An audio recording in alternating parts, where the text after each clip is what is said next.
That was my reaction when the final siren sounded at Marvel Stadium yesterday. Was that a sigh of relief? I don't think it was. I definitely didn't jump out of my seat and start singing the song. I should have. Okay, I should have done that. But that's not me, okay, at this stage. It's hard to describe my emotions after that win yesterday, and it's all about winning. We've demanded wins, we've demanded performance on the field, so let's not shy away from that, because it was a win. It was a win, and we take that. We take that right now because we haven't been getting that. But I think that sigh was complete frustration. Not anger, definitely not anger, because you don't get angry afterwards. Just frustration. Frustration at the second half. There was an opportunity there, real opportunity, after what we were able to do in that period in the second quarter. And we didn't take that opportunity. So that, for me, was really, really frustrating. But I suppose my overriding emotion, and if I explain it in an analogy, okay, because you know I love my analogies. I was thinking when I was driving home from the game, I was thinking about, those scenes in a movie, where someone gets a phone call and they're told that a loved one's been involved in a serious accident, or they've been shot, or something's happened and they've been rushed to hospital. And all the family members, they just make their way to the hospital and they're undergoing emergency surgery. They're all in that waiting room and time seems to go forever. They're up and down at the coffee machine. Someone says, look, you go home. You're probably no good here at the moment. I'll let you know if something happens. All that type of language. You know the scenes in those movies. And this is how I felt. And then eventually, okay, the doctor comes out. The doctor comes out. There's that sort of dramatic music going. Doctor comes out with the surgical mask on, takes it off, got the scrub still on, comes over, hair, beautiful hair. It doesn't look like they've just performed 8 hours of surgery. They look absolutely fantastic. They come out and they say, look, we've operated. Okay, we've operated. But it was touch and go there for a while, and there was a lot of internal bleeding and a lot of damage has been done. But at this stage, they've pulled through. But the next 48 hours are going to be critical. The next 48 hours. That's what it feels like for me now. Yesterday, as much as it was pleasing to get that win, for me, the next week and the week beyond that, and then the week beyond that, and I suppose this is the same for any football team, but more for us right here, right now, is going to be critical. So what will be our response next week when everything changes a little bit? Well, it does change a lot. So we've come off the back of 3 putrid performances. Okay, Sydney, West Coast Eagles, and then last week. So where was the response in those games? There wasn't a response. So why did we respond? Why did we decide to respond yesterday? And I understand teams go through these phases, but this is a consistent thing with us. This is a consistent thing. It was pleasing to see the players respond for each other, most importantly for each other and for the coach. So on the evidence of yesterday, you have to say they played for the coach and they played for each other. But where was that evidence the previous week? Where was it? When the season was on the line, when there was still a possibility. Okay, still a possibility. And people will say, yeah, there's plenty to play out this year. We can get a little bit more out of it. And, this and that. You can play some younger. Yeah, that's all true. That's all true. But we were playing for this year. Not next year. We were playing for this year. So that makes me frustrated. Okay, it makes me frustrated. But I want to talk about the positives, because I'll drive myself insane if I don't go through some positives of things I liked yesterday. You know, and obviously it was a team performance. It was I can't really think of a poor player. I think Doc's really down at the moment. I understand that, but he's still contributed. But he's down. He's definitely down. All right, but apart from Doc, I think everyone played okay to their optimum. I think, you know, like I think everyone performed a role for the betterment of the football team. Was it a great display? No, it wasn't a great display. It wasn't, okay? It was a little bit ugly, apart from that second quarter. I thought Adelaide, you know, for 3 quarters, arguably looked the better team. And that, for me, is a bit of a concern as well. And that's why I was so disappointed, the fact that we weren't able to show more in that second quarter. Okay? So is it a step in the right direction? We don't know. We don't know. We just don't know at the moment. We've got no idea whether it is or not. But I'm going to concentrate, as I said, I want to concentrate on the positives. And I'm going to talk about some individual, and I don't want to gloss over anyone, and I don't want to go through the whole team, but there's some individual players and moments. So I want to start with Adam Sard, okay? And I know our recruits have copped a fair bit, Williams and Sard in particular. And, you know, I think for the most part, it's difficult to come to a new club, particularly an underperforming club, and expect just to change everything. But I thought, I didn't think he had an outstanding game, but I think that goal in the first quarter, it was as flat as a tack. It was as flat as a tack, I thought. And I think the Crows at that stage had kicked 1-6, and we hadn't scored. I'm pretty sure that was the scoreline. But that goal by Adam Sard in the first quarter, my God, that was a good goal.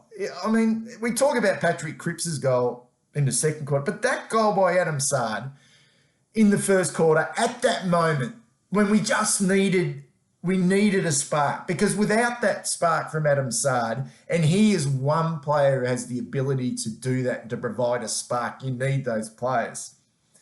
That was an incredible goal, an important goal at that period, okay, because it gave us some real momentum and some belief going into that second quarter, okay, because that actually showed what he is capable of doing. And I didn't think he was outstanding yesterday, but I thought his moments were huge. And not only that goal, but the chase down tackle of, I think it may have been Berry in the last quarter, where we thought he may have hurt himself, was absolutely outstanding as well. Okay, so that's a huge thumbs up to Adam Sard, okay, in that game for those two really important moments, particularly that goal. And I know it may have looked flashy, okay, but the belief to be able to take it on through the middle of the ground and what he did and then finish it was absolutely outstanding. I've got a man crush on Liam Stocker. Okay, I've got a man crush, and it's not just about, I mean, I've mentioned before, he's a stunning looking human being. I mean, the hair and the headband and the physique, he's got everything going for it, but bloody hell, he plays the game in the right manner. I mean, and I don't know what he's going to become. I really don't. Maybe he never gets to an A-grade player. Maybe he doesn't. But right now, I'm enjoying him. I'm enjoying his aggression. I'm enjoying his attack on the ball. I'm enjoying his steadiness. I thought his first half, he was arguably in our top 2 players on the ground. I think his second half, he went out of it a little bit, okay? But I thought his ball use in the early part of this year when he first came in was a little bit off, and people were questioning him. Oh, I thought Liam Stocker was a good kick. Well, he showed yesterday the penetration by foot. And I know a lot of us are banging on about play guys in their natural position. I'm comfortable with him playing in the position he is at the moment. Okay, I really am. I think right now, it's probably the best position for him. Does that mean we wouldn't like to see him get an opportunity in the midfield before the season's out? There's no doubt, but I reckon he's travelling beautifully in the position he's playing right here, right now. I think his first half was great. To see him fly the flag, for Jacob Wiedering and grab that McHenry, okay, and take him to the ground. All right, I know it's off the ball and you can throw your weight around, but he's one who does this. Liam Stocker. He's... I don't want to get too excited. You don't want to pump their tyres up, okay? But there is something special about him. All right, there is something special about him. I think we've got a really good player on our hands who plays the game in the right manner, and I suppose it's the attitude that I like. He looks like a kid who wants to be out on the ground, okay, and he's not afraid to be out on the ground. If he makes a mistake, that's okay. He doesn't go into his shell. So it was a huge thumbs up to Liam Stocker as well. Next player I want to talk about is Matthew Owies. I spoke in my mid-season player reviews about Matthew Owies that he was sort of on the point of being 2 games away from being dropped. And what I meant by that was 2 quiet games away. So if he had a quiet one and then a quiet one the following week, he was almost the type of player that would then make his way back into the VFL. Since then, that was about 2 weeks ago, I think his form's been really strong. And I thought yesterday, although he didn't hit the scoreboard, what did he kick, 1-3 or 1-4? I thought he was 17 touches. I thought he showed something yesterday that he hadn't shown in his other games, and that was the ability to find the ball regularly. Does that mean he could go into the midfield? No. What it means is that he can become a little bit more dangerous than what he has. And I think yesterday could have been an outstanding game if he'd have kicked straight. And I really like the way he is developing. And it's allowing, in the form of Eddie as well. I think it's allowing Corey Durden the opportunity to find his way in the VFL. And if you've watched the VFL, he's a long way off. And I think this has been a real find this year, is Matthew Owies. I love his energy. I hope he keeps that energy. I really do, because we've seen... And he's no spring chicken. I mean, he's 24 years of age. And he's played high caliber sport before. I hope he doesn't lose that enthusiasm and energy as his career goes on.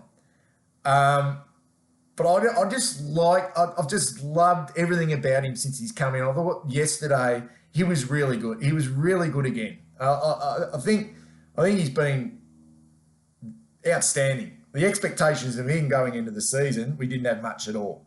Okay, he's been a real find. Next play, Paddy Dow, and I've questioned Paddy Dow. I've questioned him, and he's still not out of the woods. He's still got a fair bit to go. But was it his best game for the football club? Maybe it wasn't. I remember him playing some really decent football in his first season. It's definitely been his best game since year 1.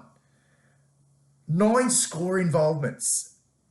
The ability to take the game on. I reckon he had a couple of running bounces at different stages in the game. His hands, I think, are elite, okay, by hand. And his kicking, okay, for the first time yesterday, for me, his kicking showed 1, penetration, but 2, generally in the right direction and spinning okay as well. I think the confidence is growing and we can see it growing.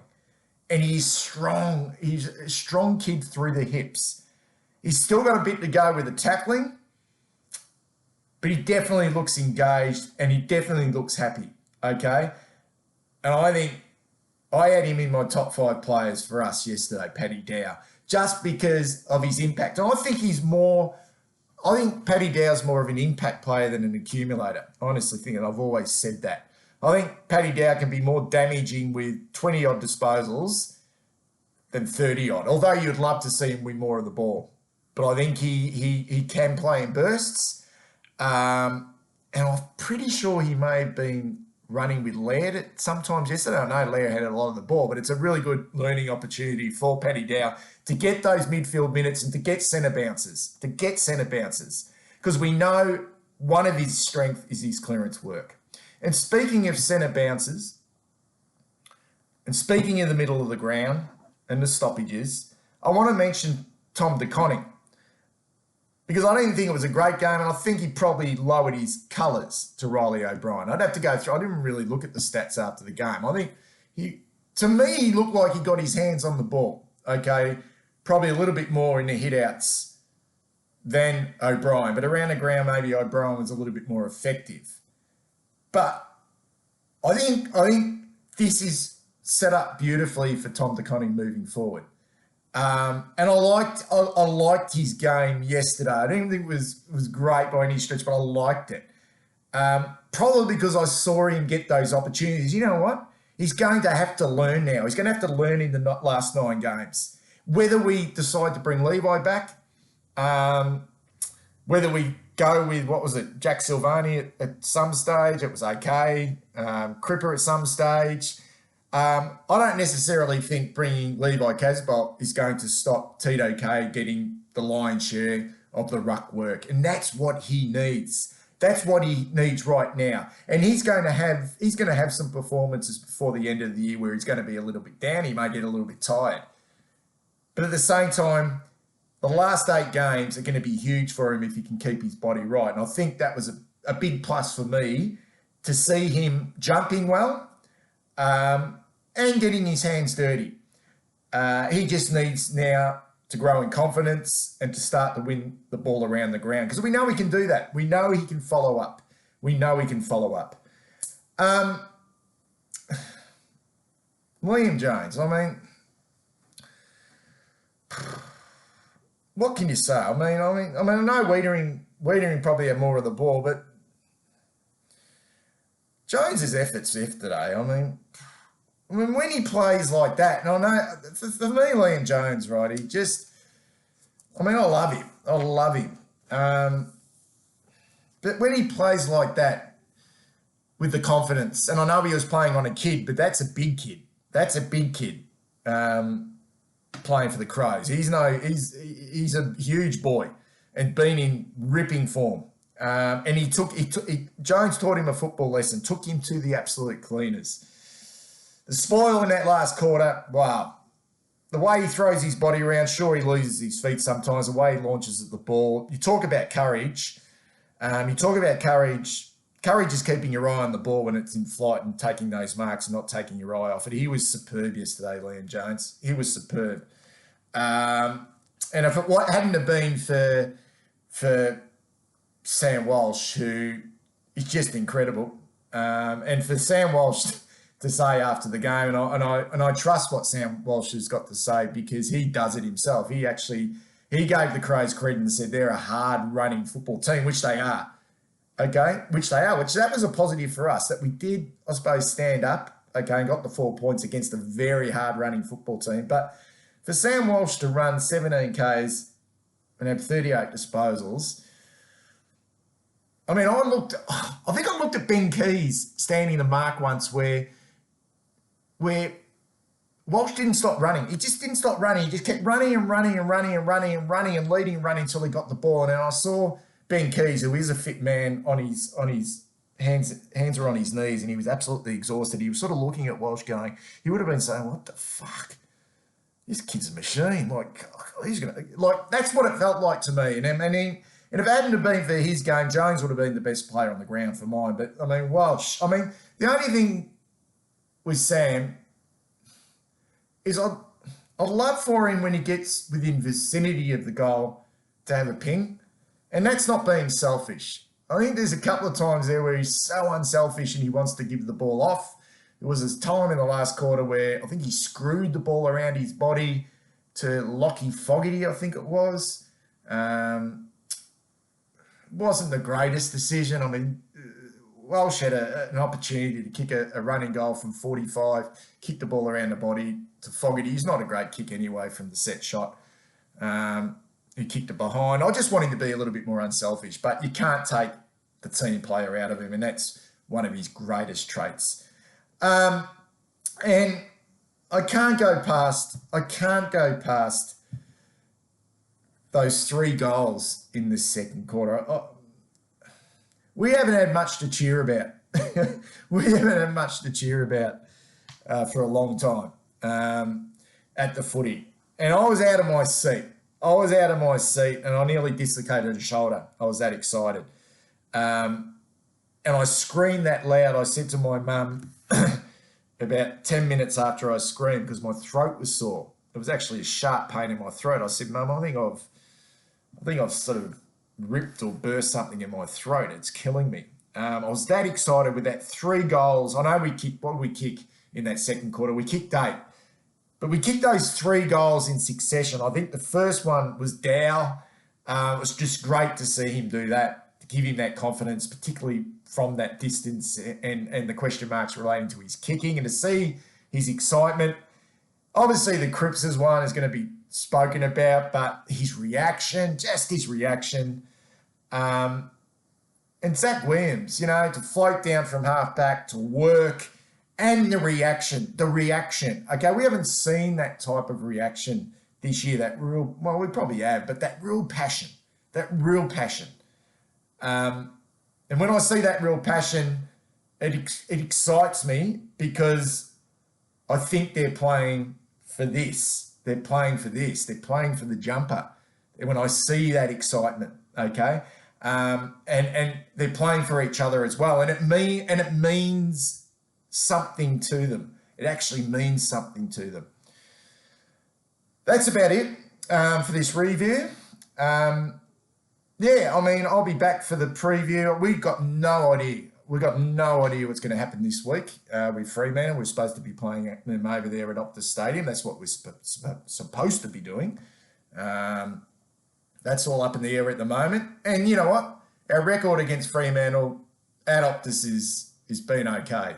I mean, Jack Nunes after the siren last year, and Mark Murphy in the dying seconds the year before. So that doesn't really concern us. But you know what? We deserve a bit of luck, don't we? We deserve a little bit of luck. So if Fremantle have to come over here, then so be it. Okay, and have to come over here again. We did the number on them early in the year. They have to come over here, so be it. Okay? That's just the way the cookie crumbles. I'll see you again later in the week for the preview of the big game against the Fremantle Dockers. Catch you later.